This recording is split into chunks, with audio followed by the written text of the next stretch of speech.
Okay, welcome. This is the first of a series of videos that I'm going to do this summer to help students with World History AP. My name is Mr. Duez, David Duez, and I welcome you aboard. The website that's shown here on the screen is accessible by going to whap.mrduez.com. And you can see it right there. I'll try to make this a little bit bigger so you can see it better. But it's pretty straightforward. Hopefully you can see what I'm talking about. If I move it over here, whap.mrduez.com. So what is the purpose of this quick video? Introduce the class a little bit, talk about big history and where the course starts at, and then the next series of videos will be about the summer reading. A history of the world in 6 classes. So to find that information this summer, you'll come up here to the website, and if you click on this where it says summer reading 6 classes, it will take you to the site, and there you have it.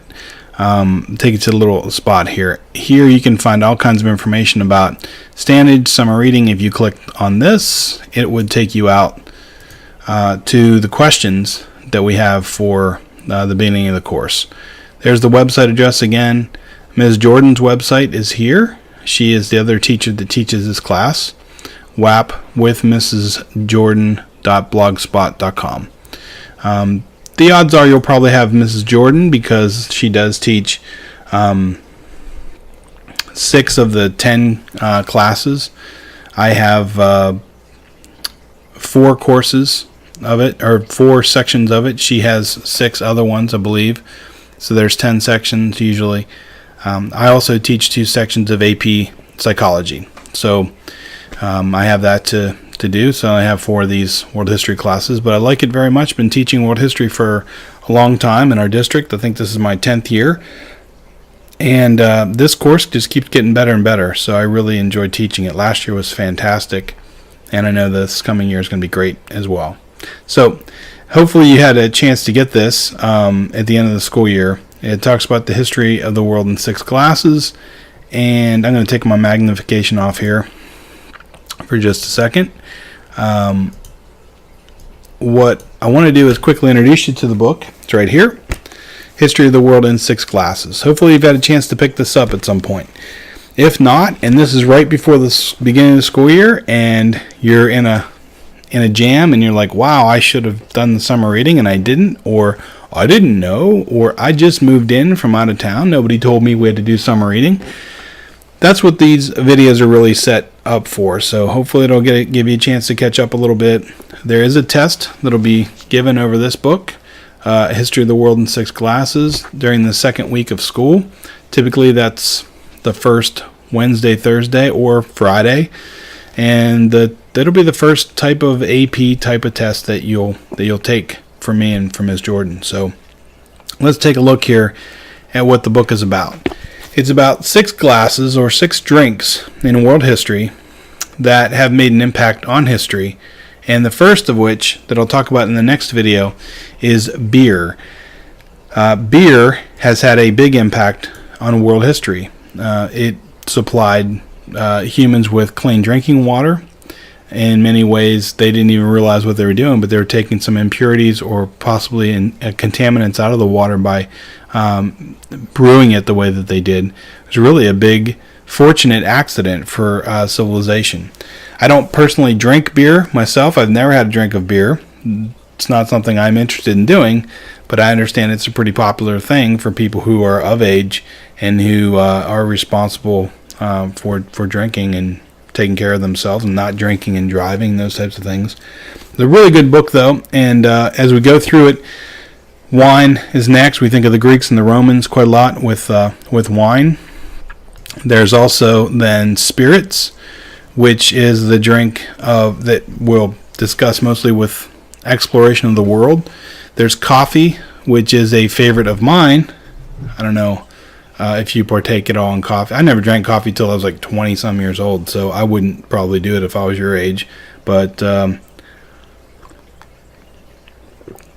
I do it sometimes. So, well, most of the time. Tea, which is a very popular drink where I'm from Pennsylvania. A lot of people drink hot tea, and not just the sweet tea of Texas and the South, but the green tea of Asia is another type that's pretty important, and then I'll focus some on Asia, certainly. Definitely a lot on English colonization. And then we have Coca-Cola at the end, which focuses on the globalization of things in this new modern world that we have. The epilogue is about water and the importance of water. There's no more important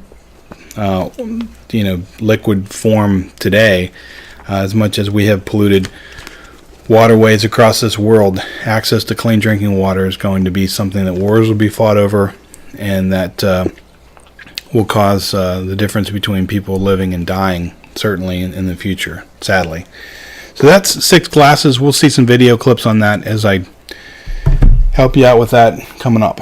The textbook that you'll get for this course is called Ways of the World, but we don't call it that. You could call it WOW, I guess, in a way, or WOW. But this is called Strayer, is what we call it. And you'll get this book. It's plenty big, it's huge, and it has lots of source pages in it, documents in it. So you'll see those documents they're highlighted a little bit differently than the white pages are, as you see here. So every chapter has some document pages, and that's what makes this text pretty big. What I will ask my students to do is take it home and leave it at home. Put it on a desk. Don't bring it to school unless you want to build your strong muscles or something. But I would leave it at home for certain, so you can read it each week, and we'll get a good chance to talk about the layout of the course and how things work as we go through these videos. But this is another version of it. There are plenty of versions.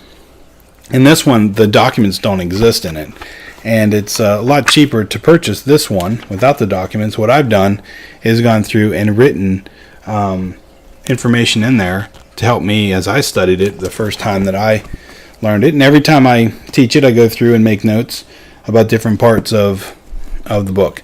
It's a college course. It's a college text.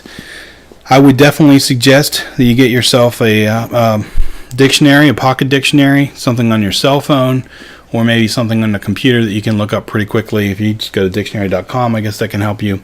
But those are the books that we'll spend most of the time with. We'll look at some others as we go through the course as well, and lots of other materials, especially video.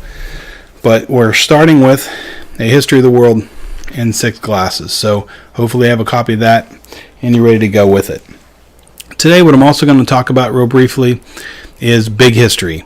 And I'm going to pop this video box down and discuss big history right now.